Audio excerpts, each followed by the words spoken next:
Talk Football LLC. Former Florida Gators quarterback, NFL quarterback, and NFL head coach. Coach K. Stevenson has a resume second to none, and now he's sharing his insider information with you. Talk Football with Coach K starts right now on ESPN Pensacola.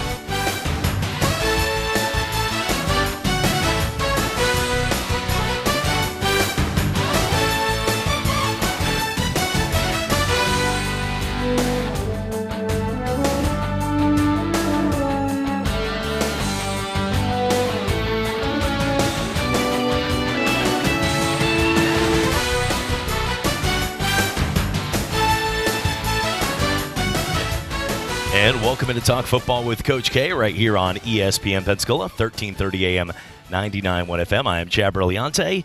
And today, as JP, a little under the weather, I guess we both have been quarantined in here in this room over the last few weeks. So we might be taking trips from here back to the doctor, back to here, and have some fun throughout the week. But more importantly than us talking is the voice of the show.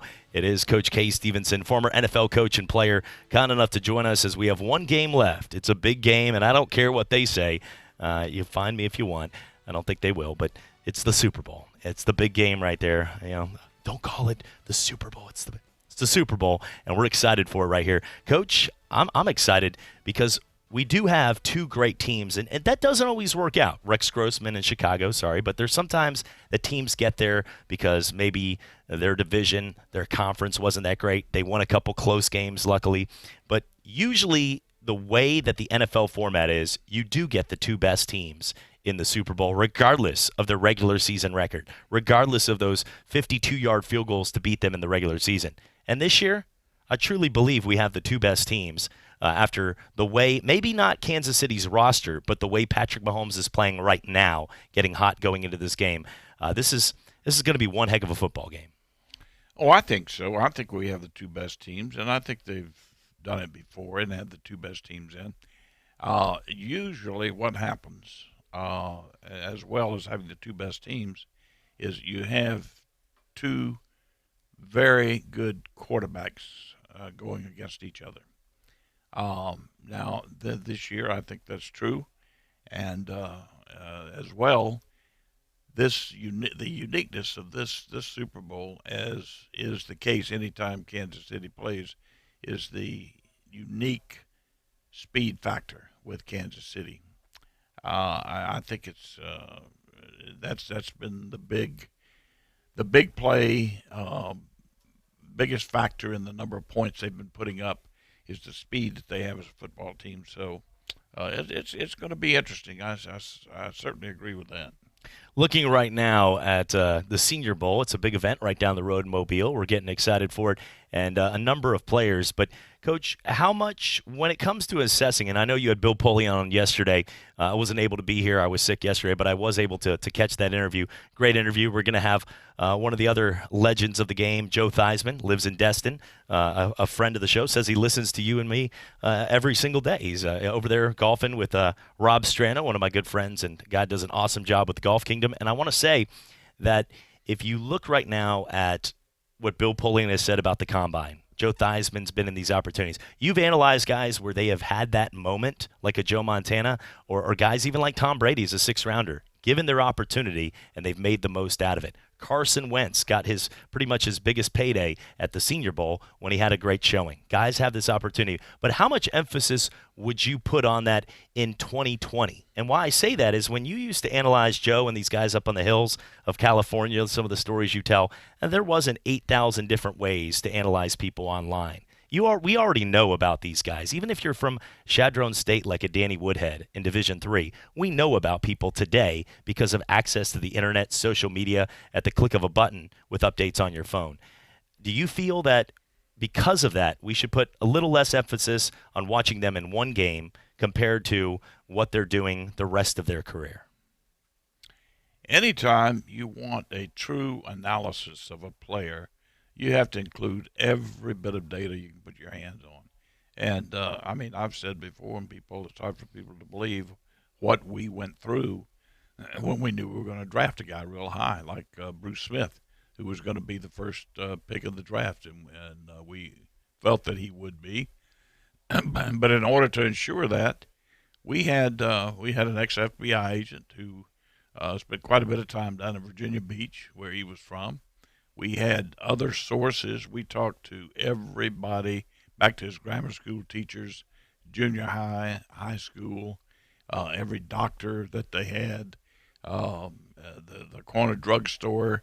I'm serious. The amount of research that you put into it. Now, if you weren't going to draft a guy number one, if he was going to be down in the draft, you obviously wouldn't know to put that much due diligence in. But to your point's well taken, and that any criterion that you can put your hand on, it's important. This Senior Bowl is very important because the drills that they'll be using during practice are drills that you would see at an NFL camp. There are certain things that they want to see, and the measurements they would take, like hip flexion measurements, probably not taken in college. And that's very important for a receiver, for a defensive back, and for others, but especially in those positions. So I'm getting probably a little bit too much in the weeds here, but to answer your question, long-winded, it is very valuable, and the Senior Bowl is valuable too. Well, I think it's also valuable and I've been on the field, and one of the cool parts about the media, look, there's very few things at this point, from a media standpoint that we haven't had the opportunity. I've been blessed with the opportunity to be at a Super Bowl, at a national title, was on the sidelines right there during the Iron Bowl, a moment with Chris Davis people don't want to talk about right there in Auburn, Jordan-Hare. But I will tell you, we've had in this business as a coach and also media, we get a chance to travel to places a lot of people would not get to travel to. But when I go to the Senior Bowl, one thing I love is you get all these coaches. Bill Belichick will show up. You used to show up on the sidelines with a lot of the coaches. You all get together, you chat, and you watch them. But the practices are more vital than the game. Everybody knows that. The practice, the way they look. And I'll tell you, though, to me, the most important part of the Senior Bowl, besides the festivities for Mobile and what it does for the community, is watching guys like maybe a Jordan Love, who we just saw at Utah State. Don't know a lot about outside of he played against Mountain West. And the easiest thing people do is dismiss people that play in smaller conferences. I went to UCF. I know that for a living. Didn't matter what we did. We won 70-0.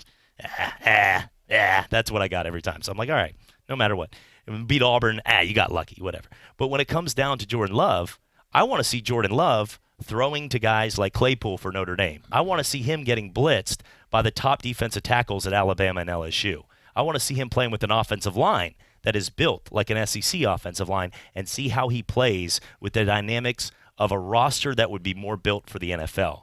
Because even though you talk about a guy that's doing a lot of things against less talent, he's also playing usually with less talent. So I love seeing the Carson Wentz's, the Jimmy Garoppolo kind of players. Mm-hmm. A couple years ago from Richmond, he ended up going to he was high on your board right there, went to New York. Okay. Kyle Lauletta. Yeah. Some of these guys get an opportunity to shine when they get to play with other players. To me, that's my favorite part of the Senior Bowl. Yeah, I agree with that as well.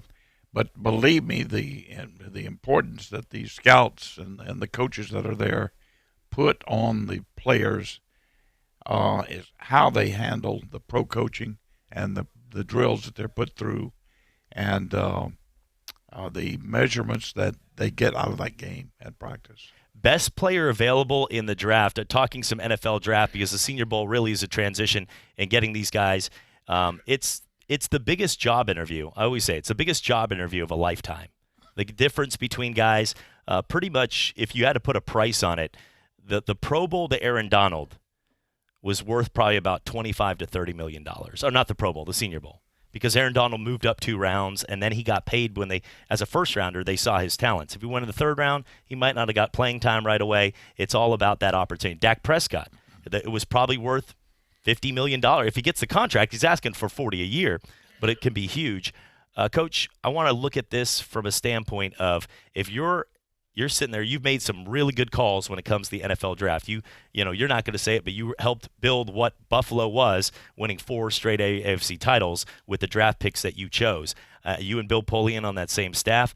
And I want to say, if you look right now at the guys, if you know you're drafted Joe Burrow for Cincinnati, Do you draft receivers or do you draft best available? Is it safe to say you always should draft best available unless you really need that player, or should you try to pinpoint?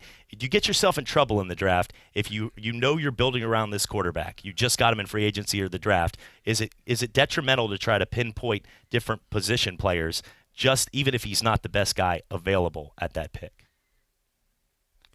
No, the old axiom that is very, very true. So I don't want to bore. Most people have heard it. It's best player available. But let me let me say this. The thing that trumps that is if you need a quarterback in particular. I'd always say two things you got to have. You got to have a quarterback and a pass rusher if you want to impact a football team, build a football team, or get some impact on there. But you can't do it without a quarterback.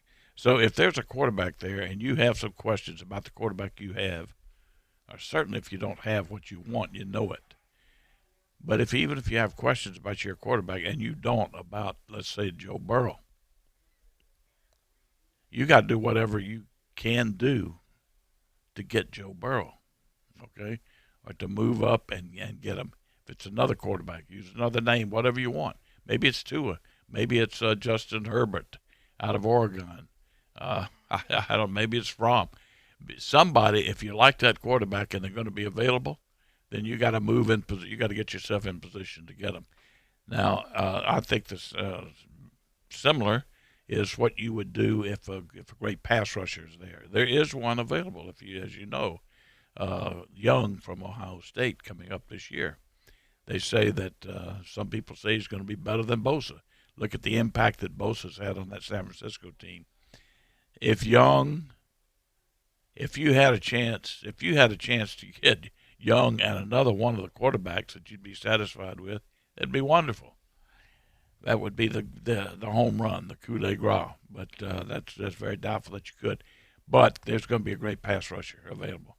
I wouldn't hesitate at all. Be surprised if it goes 1-2 Burrow Young as the first two players taken. But that quarterback will go first. Coach, we both have daughters, but if you have the old saying, if maybe you have a kid in the house, he's your fifth kid or something like that, and he's in his 40s, he's still living around home, it doesn't really work that much, and all of a sudden this beautiful girl comes along. She's awesome. She wants to do everything for him, helps him provide a job, all this opportunity. Usually the next thing out of Pop's mouth is, son, don't screw this one up. She's a keeper.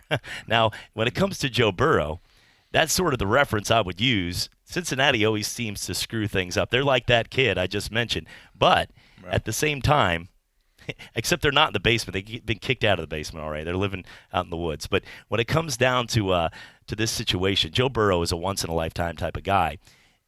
They're drawing interest from a lot of teams to trade it. Now, the GM, Mike Brown, who it's just shouldn't be really the GM, but he's the GM, and he said that he is not putting it. He's not going to dismiss different offers at this point. I don't think that's a bad thing to say now because you want to hear everything. It's better to collect intel, even if you're going to pick them. You still have the collateral. I mean, you still have the opportunity to pick them. So I don't mind that. But if for some reason Cincinnati, no matter what the offer is, 4 first-round picks, I know this sounds absurd, whatever it is there anything on the table that should have Cincinnati not taking Joe Burrow? The only thing that would take them off Joe Burrow would be something where they need so much. And by the way, the guy that's there now, I don't know if he's a named general manager, but Mike Brown has stepped a little bit away. Okay. And this guy now is handling the duties as a GM. He's probably going to do the right thing because he worked for Polian at one time at Indianapolis. So he knows the ropes and he knows how to get to where you want to inline it. But to answer your question, is there any way? Yeah, there is a way. Let's say that I had we've got our boards rated. You always have a position board, then you have an overall board. Okay. And let's say on the position board, I have, and I'm going to use for an example, Burrow and Tua, and I've got them almost together. very little, maybe a tenth of a point in rating separation between the two. Mm-hmm. And on the big board, I've only got them separated by 1 or 2. And I get a deal. A deal comes along where I can trade that first pick, and I can get the second pick, and I can pick Young at that point, and then I could come back and get Tua. So I could end up getting my quarterback and my pass rusher rather than just my quarterback. And you'd have enough separation. You wouldn't have any more separation than that, and also the okay from your medical people that Tua is a go. That would be one scenario that I'm giving you that would possibly be a reason not to take Burrow. But it would have to be a very, very strong go at that point. And we can play GM here with Coach. You can go give a call for the former coach and an opportunity as well to break into any question you have. Give us a text at 850-623-1330 on our text line. Any questions for the offseason for your team, the upcoming XFL, Coach having a chance to work directly with Oliver Luck and the opportunity to know a lot about the XFL, their new commissioner, who's getting paid handsomely to be their new commissioner for all the right reasons. Andrew's dad, an opportunity to any questions going on during the offseason for football.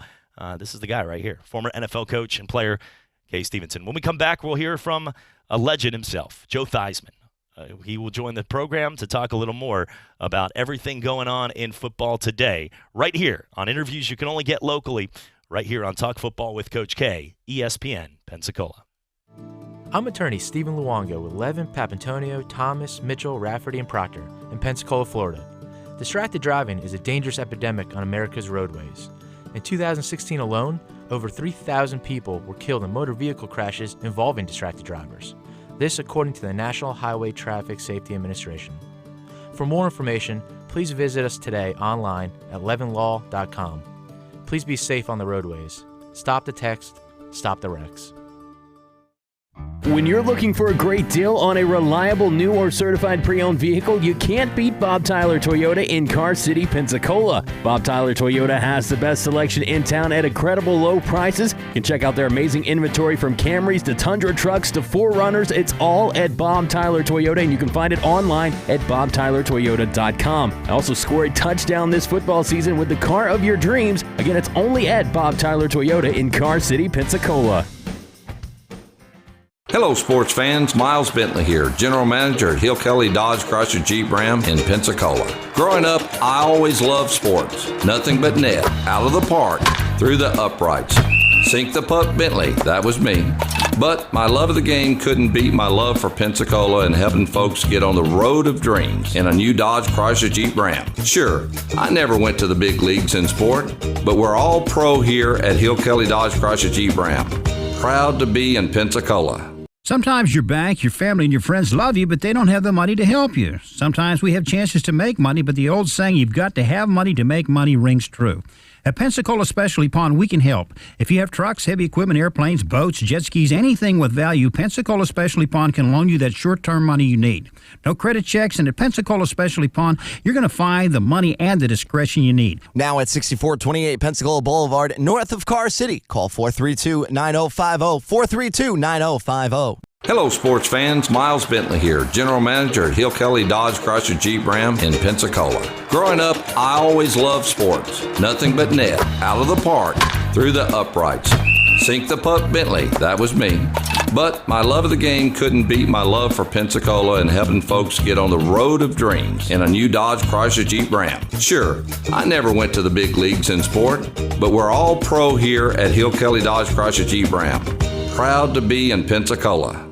The Paul Feinbaum Show. Everything you wanted to happen hasn't happened. Oh, my gosh. That's all any of y'all want to talk about is Alabama. You're really not understanding the conversation, but anyway, we can move on. Alabama's dynasty has just begun. Hold on a second, Charles. Somebody wants to talk to you. I don't want to talk to that compelling moron. He's nothing but a lame-headed old man. 2 till 5 every weekday afternoon. ESPN Pensacola, 1330 AM, 99.1 FM. You're out of your freaking mind, cowturd. You're listening to Pensacola's home for hometown sports. ESPN Pensacola 1330 AM, 99.1 FM.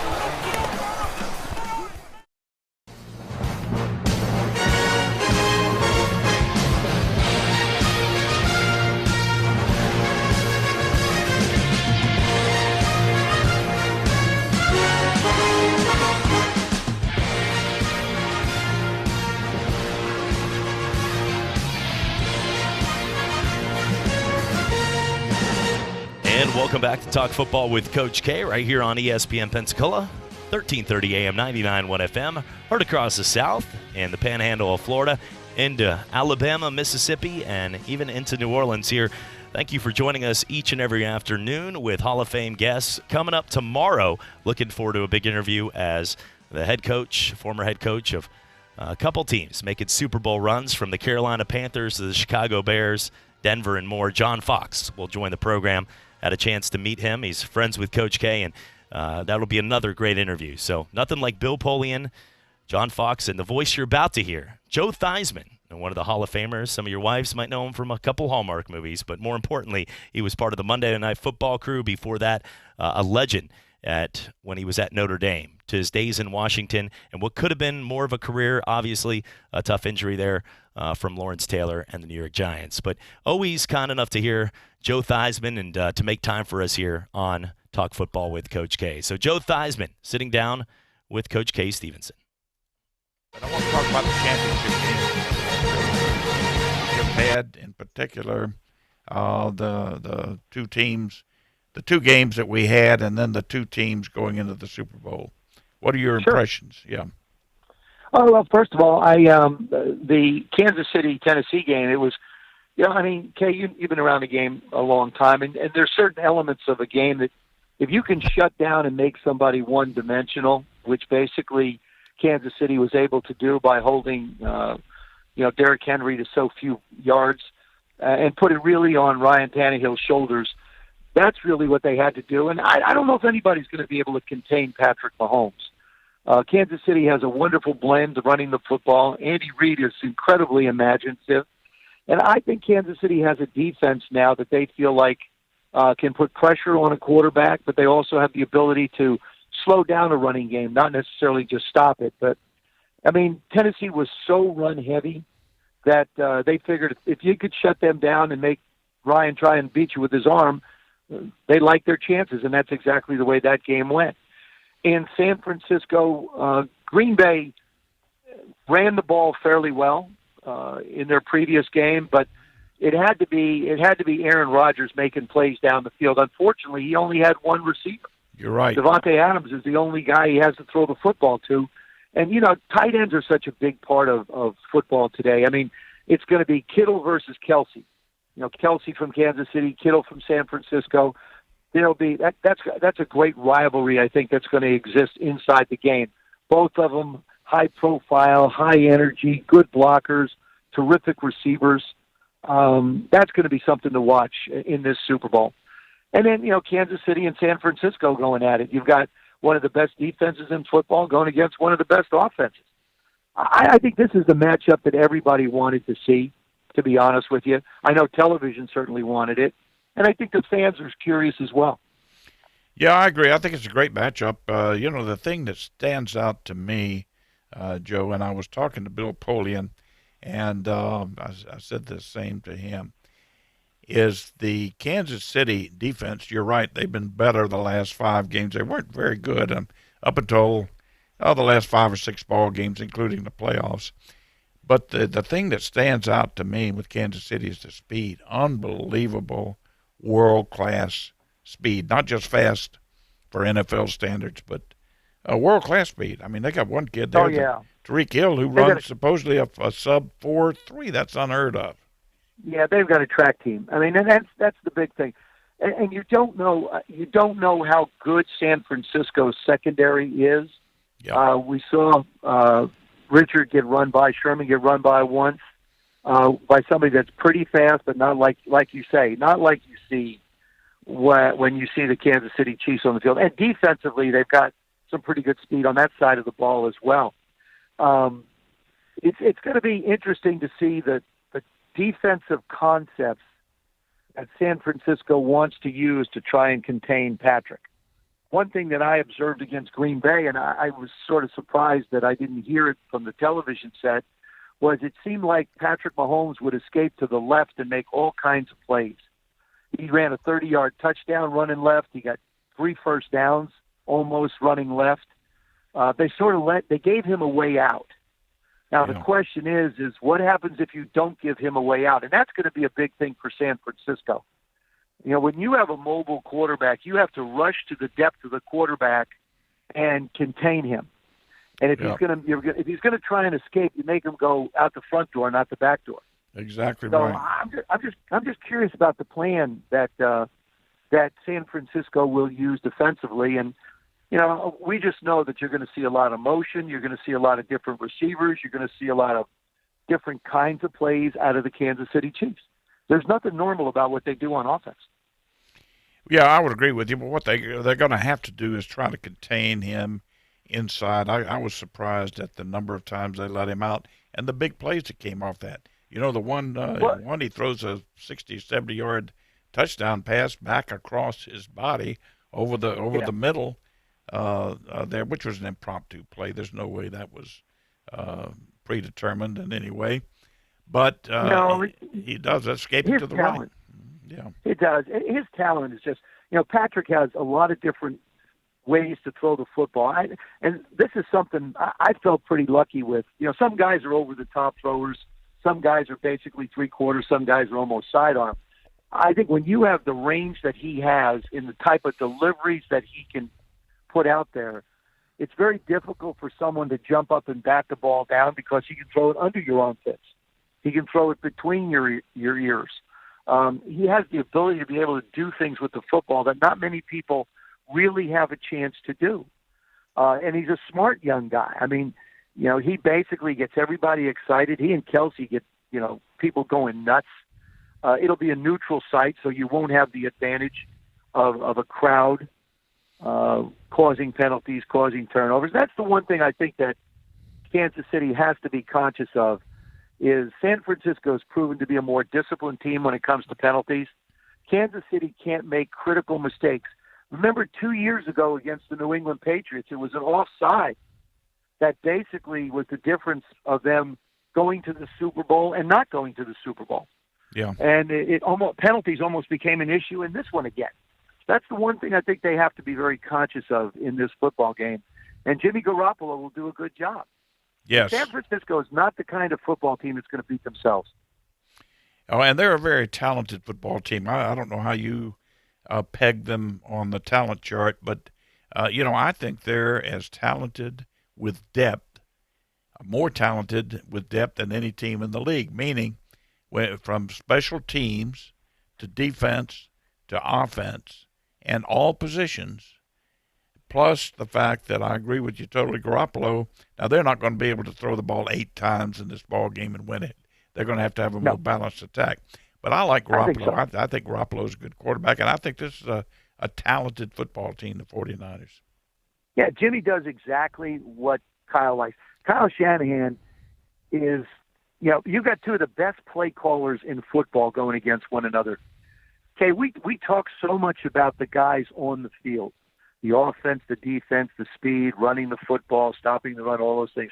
But when you look at Kyle Shanahan and the way he calls a game, and you look at Andy Reid and the way he calls a game, you also have contrasting styles there.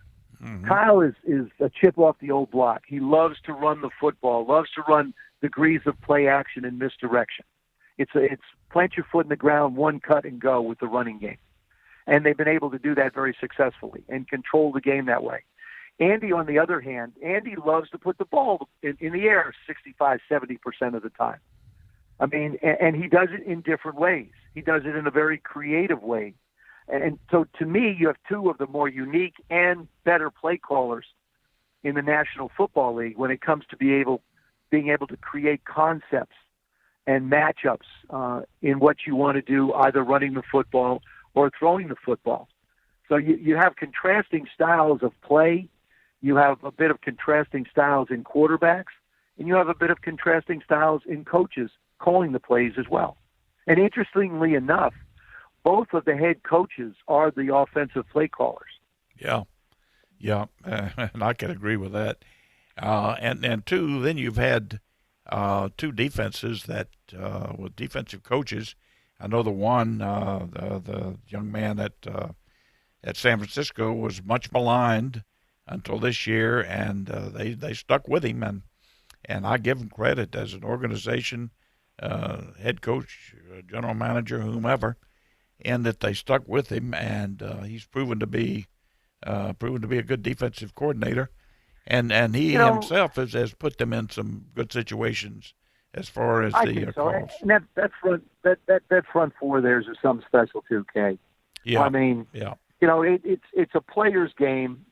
Like I say, I think Andy and Kyle don't get enough credit, but it's still, if you have the players, you're going to be able to do some stuff with them. If you don't have them, you're not. I look at, health is number one. That's important for a football team if you want to compete at a high level. Yep. Number two, I look at the offensive lines, and this is your wheelhouse. When I look at teams in the playoffs or have a chance for the playoffs, I try and check the amount of starts that the offensive line has together. In other words, how many games as a collective unit have the teams played together or have they missed? And quite often, you look at teams that have played with their offensive line a lot, they're probably going to be the ones that are competing in the playoffs for sure, and possibly even on. Kansas City's offensive line hasn't had many guys miss it. San Francisco's offensive line hasn't had many guys miss time. And I think that's a key that sort of gets overlooked. I know if I was going to build a football team, I'd start with obviously the quarterback. You have to have one. But offensive and defensive lines are very, very high up there for me as well. Oh, yeah, there's no doubt about that. That is an interesting stat that you just talked about. Listen, I want to change. I don't want to keep you too long. I don't want to impose on you here, Joe. But I do want to get to a subject that's near and dear to the hearts of a lot of people here, of our listeners in this area, and that is looking ahead just a little. There are a lot of conspiracy, if you will, theories that have come out now about Joe Burrow, quarterback at LSU, and Cincinnati having the first pick, and what might they do with that pick, and could they possibly end up with a good enough deal that they would let somebody else get into that number one spot, and they could end up with the pass rusher from Ohio State and one of the other quarterbacks, meaning Tua, Justin Herbert, Jake Fromm, somebody that they liked, or one of the people who are going to be on the block on the move. I don't think so, Kay. I can't see Cincinnati trading out of somebody that you think is going to be your quarterback for 10 years. There isn't a deal on the table because they'll probably pick 33rd again. You're picking pretty high anyway if you're the number one pick. I think Joe Burrow proved his ability to move around, throw the football, handle adversity, play big-time football. And I don't see this draft class being that strong a class where you give up the opportunity to take him for someone else. We don't have enough quarterbacks in the National Football League. I mean, you're not going to go get a Phillip Rivers. You're not going to go get a Tom Brady at their age. That's a one-year deal, and you miss the opportunity to grab what I think is the best quarterback in football right now, college football, going away. Obviously, he won the Heisman, but I also think he plays at that level.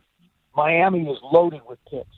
That would be a place where they need to go look. Jacksonville, I still think, even though they've committed all that money to Nick Foles, has to go. Cincinnati would be foolish to trade this pick. They would absolutely be foolish. It makes no sense. It defies logic. It defies wanting to give the Cincinnati Bengal fans something to get excited about. They've already made it clear they're going to move on from Andy Dalton. And look for Andy Dalton maybe to wind up in Jacksonville because Jay Gruden was his offensive coordinator in Cincinnati before he became the head coach in Washington. And Jay's a heck of a play caller, and I think Andy, for a couple, 2-3 years, would give them a good transition, better than Nick Foles has been able to do down there. And that's one of those little subtitles that's going on. But I still have questions about Tua. I mean, everybody gets mad at me down in Alabama and the SEC and Bama fans about Tua. I don't believe his arm is that strong. I think physically there's a big question mark. They even said he might be able to work out. Well, that term "might" is mighty big. It's not he's been hurt a couple times. The hip is a major issue. His arm is not that strong. I don't see him as a number one pick in the National Football League. I think he could have served himself well by possibly going back. He's probably going to be a number one pick somewhere because we don't have a lot of choices in the National Football League. I like the young man. He's had a very accomplished college career. Alabama supports that position tremendously with great defense, great running game, and everything else. But I think Herbert sort of fell off the map. He was the hot one in the beginning of the year. Jeff Fromm basically runs an offense that they don't ask him to do a whole lot. I mean, to me, Joe Burrows has, if you check all the boxes, he hits them all. The other guys have boxes that aren't checked. So those, but those are the four young kids that we're looking at for the National Football League. Listen, that's a very interesting take, Joe, and I appreciate that on the quarterbacks. There are some people that feel like there's very little difference between Burrow and Tua. I think Burrow is clearing away. I don't know. I got to. I don't know who those people are, but they might be looking at television when it's not on. If they turn the TV on, they're going to see something a little bit different than what, to think that these two are similar, they ain't even close. It's not even close. That's interesting. Yeah, that is very interesting. I would agree with you. I think that Burrow is the number one pick by far, and it's going to be interesting. I can't see. I believe your scenario is the one that will play out. I can't see Cincinnati at risk of losing their franchise if they don't take Burrow. But at any rate, we'll see what happens. I'd love to. Joe, I'm going to let you go, and I appreciate very much your time. But if I could, I'd like to certainly have you on more as we get into draft time preparation and the combine and so on. Love to catch up with you again, Kay. My pleasure. It should be an exciting football. I mean, when you got a line in the football that's at 1.5 favorite in Kansas City, you basically know that people aren't really sure which way it's going to go. And that's going to make, I think, for an exciting football game. You betcha. Joe, have a good trip, and thanks a million again. You too, buddy. Great catching up to you. Bye-bye. Bye. I'm attorney Stephen Luongo with Levin, Papantonio, Thomas, Mitchell, Rafferty, and Proctor in Pensacola, Florida. Distracted driving is a dangerous epidemic on America's roadways. In 2016 alone, over 3,000 people were killed in motor vehicle crashes involving distracted drivers. This according to the National Highway Traffic Safety Administration. For more information, please visit us today online at levinlaw.com. Please be safe on the roadways. Stop the text, stop the wrecks. When you're looking for a great deal on a reliable new or certified pre-owned vehicle, you can't beat Bob Tyler Toyota in Car City, Pensacola. Bob Tyler Toyota has the best selection in town at incredible low prices. You can check out their amazing inventory from Camrys to Tundra trucks to 4Runners. It's all at Bob Tyler Toyota, and you can find it online at bobtylertoyota.com. Also score a touchdown this football season with the car of your dreams. Again, it's only at Bob Tyler Toyota in Car City, Pensacola. Making Moves is brought to you by LinkedIn Jobs. Building winning teams is all about having the right person in each position. In the summer of 2017, the Philadelphia Eagles signed free agent running back LeGarrette Blount to a one-year deal. His unselfish contributions in the backfield and his veteran leadership in the locker room played a vital role in a season that culminated in a Super Bowl victory for the Eagles. Build your winning team today. Go to linkedin.com/sports. You wouldn't draft a linebacker to play as your quarterback, right? It's the same thing as when you're going to hire your next teammate. LinkedIn will match the right talent with your open roles fast. Post a job and you'll get great candidates with the right mix of skills, interests, and experience. So every hire you make is a win for your business. Go to linkedin.com/sports and get $50 off your first job post. That's linkedin.com/sports. linkedin.com/sports. Terms and conditions apply. Now, Critics everywhere are raving about The Gentleman. Make way for the king! It's a triumphant return to the gangster comedy and a hell of a lot of fun. This is the best cast you'll see in a movie this year. Starring Matthew McConaughey, Charlie Hunnam, Henry Golding, Michelle Dockery, Jeremy Strong, with Colin Farrell and Hugh Grant. Oh, it's warming up now, isn't it? Critics proclaim The Gentleman is a must-see in a theater kind of film. The Gentleman, rated R, under 17, not permitted without parent. Now playing in theaters.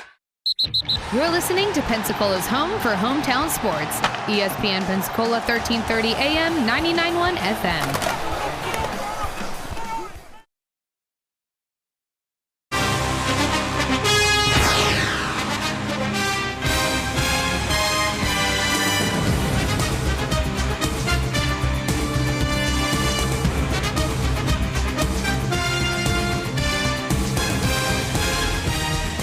And welcome back to Talk Football with Coach K right here on ESPN Pensacola, 1330 AM, 99.1 FM. You can always check us out at YouTube as well and on the podcast, Talk Football with Coach K. Well, Coach, great interview there with one of the greats, Joe Theismann.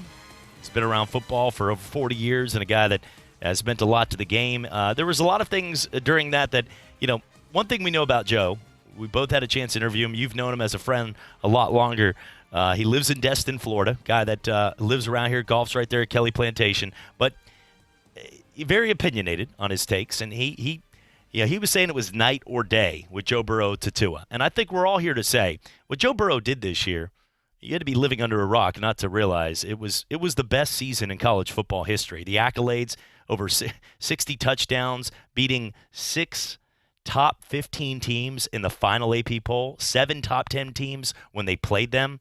And just dominated, scored more points. He had 1,400 more yards passing in the SEC than the second highest all time in the history of the SEC, 1,400 more yards.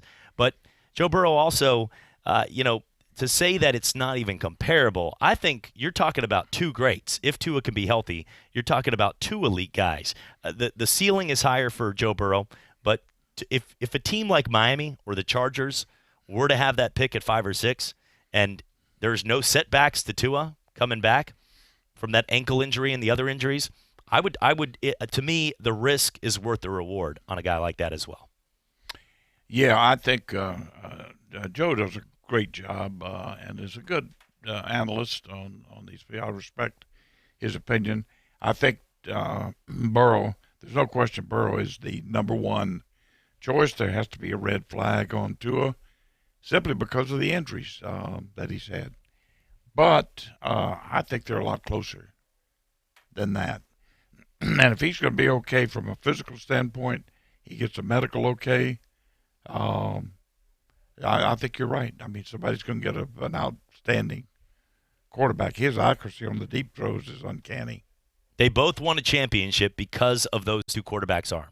They both won a championship because of those guys' arm. I mean, we can live in the now and what LSU did, but they both did that. So give them both credit for what they accomplished. And another interesting thing, some in the media, I've heard 2 or 3 media people have seen it written and heard it said that, Tua is only 20 or 21 years old. And one of the bad things about Burrow is his age. He may be 23 or 24.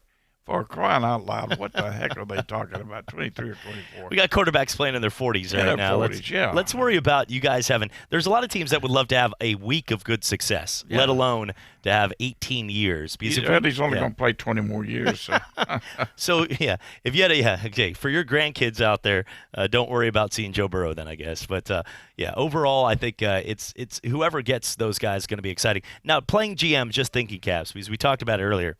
We talked about, to me, the wild card is Justin Herbert. He's a very good quarterback. He came back to college. A lot of people said if he would have came out last year, he'd have been the number 1 quarterback taken. Now he goes back to college, had a pretty solid year. Outside of one game against Arizona State and Herm Edwards, Oregon would have been in the college football playoff. They go out, they beat a tough smash-mouth team in Wisconsin in a great Rose Bowl where he shows you not only can he beat you with his arm, but very similar to Patrick Mahomes this week in the AFC title game, he can beat you with his legs, which a lot of scouts are checking, that's pretty impressive to be that elusive type quarterback. Well, he's not as consistent as the guys we just mentioned. But if you're sitting there at 13 or 14 and you're a team like Indy or Tampa, Coach, and you're sitting there and somebody calls you and says, hey, you know what? We're going to trade. We really want Joe Burrow. We're not going to lie. But we're going to trade Cincinnati the 14th pick for the first pick, but we're going to give you 2 first-rounders. If you're sitting there with your build a team hat, would you rather have Joe Burrow and no first-round picks for 2 years or Justin Herbert and 2 potential D-end offensive tackle superstars for the next 3 years to build if somebody made that trade offer? Well, you have to get on the internal with the internal nuts and bolts of a football team to make that decision. It's folly to make it in theory. We can do that, but the difference would be how much would I like Justin Herbert, and if the difference is vast between Burrow and Justin, then I'm going to take Burrow. I'm just saying from 3, regardless of teams and hypothetical, if I said you can get a star, one of the top, if not the top, a Jerry Jeudy, you can get a Jerry Jeudy, maybe a guy like, one of the star defensive backs from any team in the nation, like a Grant Delpit, a Jerry Jeudy, and a Justin Herbert versus just Joe Burrow. Okay, well, that's the difference between Justin Herbert and Burrow. Like I said, would make the difference if there's a vast difference. And I liked Burrow, I'd take Burrow and not the other people. I agree with that. Yeah. But if it was somewhere close, I said, well, flip a coin, one or the other. Certainly, if it's flip a coin, one or the other, I'd take the 3 impact players. And let's realize too, quarterbacks in the NFL, it almost never works out the exact pattern as we see it. I do want to make that clear. Joe Burrow looks like I can't see him failing at all, but I will say this, and don't wish when I'm saying this, no ill will. Hope he has a 20-year great career and everything, but very rarely does the number 1 and 2 pick end up having that type of career where everybody just sits back and watch him play 20 years. Look at the players that are the star quarterbacks today. A lot of them are guys that were 4th, 5th rounders, guys that had to make their impact, guys that we didn't hear of. The ones that were 1 and 2s, think about those. Jameis Winston, Marcus Mariota, Andrew Luck, RG3. A lot of the 1 and 2s that we just solidified, it wasn't the perfect path that we had just locked in as the number 1. So it doesn't always, once you get to the NFL, it's a different breed. You can get in trouble off the field. Things can happen. College is a little bit different when you're structured. I just hope it works out. But Joe Burrow, to me, will be the number 1 pick. But for everybody just guaranteeing and marking it already championship, there's a lot of work left. It's still the NFL. You're exactly right, Chad. There's no doubt about that. But I will say this. There is a line of delineation. And will a quarterback be that great quarterback that takes your football team to the Super Bowl and beyond, and win the Super Bowl, and give you the best chance to be the best football team you can be? Every once in a while, somebody comes along, and it's very rarely that a quarterback comes along that is as impressive and ready to play as Joe Burrow is right now. I've talked to you about on this program numerous times. I've never seen a guy who has a better feel for the ball game. Pre-snap look, he knows where he's going with the football. He knows where the matchups are. He knows where he's got an advantage, where he doesn't. Where he's got a one-on-one. He knows when there's a one deep, 2 deep. Where he's got to look to take the ball next. He looks for the man underneath, the zones, the combos. He does things that most of the pros don't do. A lot of the pros don't do. This kid's ready to play right now. And to boot, he has all of the measurables. Let's call them measurables and then the intangibles. But he's got all the measurables. He's got the size. He's got the arm. He's got the reach from sideline to sideline and depth. He's got timing. He's got accuracy. He's got all those things that we talk about on checking the measurable boxes. And then the intangibles. The kid he's obviously a very bright young man. He handles himself extremely well. He's got a good family background. He's got all the things that you're looking for. He's going to be good in the locker room. He's going to be a good leader for you. It turned out to be such an example of a leader coming from another school. You know how difficult that is to go to a change schools from one college football team to another with kids that age, 18 to 21 years old, 22. They usually end up trying to denigrate the guy as much as they can and play all types of tricks on him and everything. He turns out to be their leader. Tells you a lot about the kid. I'm telling you, there are so many things about this guy I look at, and he's different. He's that guy. I would have no question. I would go get this guy. I just hope for his sake, Coach, that he gets with the right people. And that happens in families, households, where a kid maybe isn't, a good kid in foster care, but you don't want him with the wrong parents, or just in life, having an opportunity to do the right thing. I look at Joe Burrow because we've seen the incredible, the best ever in the history of the game. Yeah. But we've also seen the just above average, which I mean, and there was more in there. But in 2019 and 2018, we got the 8-4, 16 touchdown guy. And I know that the other guy was in there, but I hope the wrong person doesn't get with him. I just hope he gets the guy that sees the 60 touchdowns and works with that and doesn't form him back into a pro-style, two tight end, I-form kind of guy that ends up going back to 16 touchdowns. I hope that doesn't happen. Well, I agree with you, and I totally agree with you. But it's going to be, once he has seen the light that he has seen, it's going to be difficult to take this base away from him. That's another reason that he's such a valuable asset, is because he does have this base that it takes a long time to gear kids into that come out of a typical college offense, zone read, catch, pitch, to get to the point that they can look at a football field and read a football field like he does. It's hard to get there. It's hard to get him there. He's there. Maybe there's another step or two that he can take to improve what he's doing, but he's got the base there, the base knowledge. It's going to be tough to take that away from him. He's always going to want to see the light that he saw this year. When we come back, a lot of things happening that start with an S. Senior Bowl, Super Bowl, and also, the Pro Bowl. And that's one that is, it's a game, and it's this week coming up here in Orlando. We'll come back and talk all the big games in the NFL and more right here on Talk Football with Coach K on ESPN Pensacola. I'm attorney Stephen Luongo with Levin, Papantonio, Thomas, Mitchell, Rafferty, and Proctor in Pensacola, Florida. Distracted driving is a dangerous epidemic on America's roadways. In 2016 alone, over 3,000 people were killed in motor vehicle crashes involving distracted drivers. This according to the National Highway Traffic Safety Administration. For more information, please visit us today online at levinlaw.com. Please be safe on the roadways. Stop the text, stop the wrecks. When you're looking for a great deal on a reliable new or certified pre-owned vehicle, you can't beat Bob Tyler Toyota in Car City, Pensacola. Bob Tyler Toyota has the best selection in town at incredible low prices. You can check out their amazing inventory from Camrys to Tundra trucks to 4Runners. It's all at Bob Tyler Toyota, and you can find it online at bobtylertoyota.com. Also score a touchdown this football season with the car of your dreams. Again, it's only at Bob Tyler Toyota in Car City, Pensacola.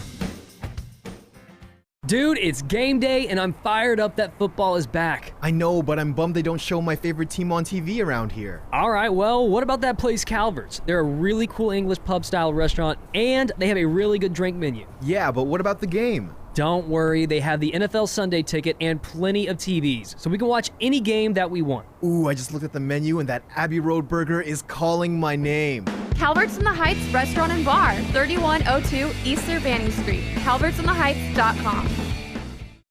There's only one place in town for the lowest prices and greatest selection of firearms. Pensacola Indoor Shooting Range. Visit our fully stocked Gun Pro shop for new and used firearms, accessories, and ammunition. Check out the Indoor Shooting Range. We offer rentals on guns, including fully automatic machine guns and silencers. Ladies, this is the safe place to learn how to use a gun. Plus, Tuesday is Ladies' Day. Women shoot for half price all day. The best place to buy firearms in Pensacola. Pensacola Indoor Shooting Range, Highway 29 in Car City. You're listening to Pensacola's home for hometown sports. ESPN Pensacola 1330 AM, 99.1 FM.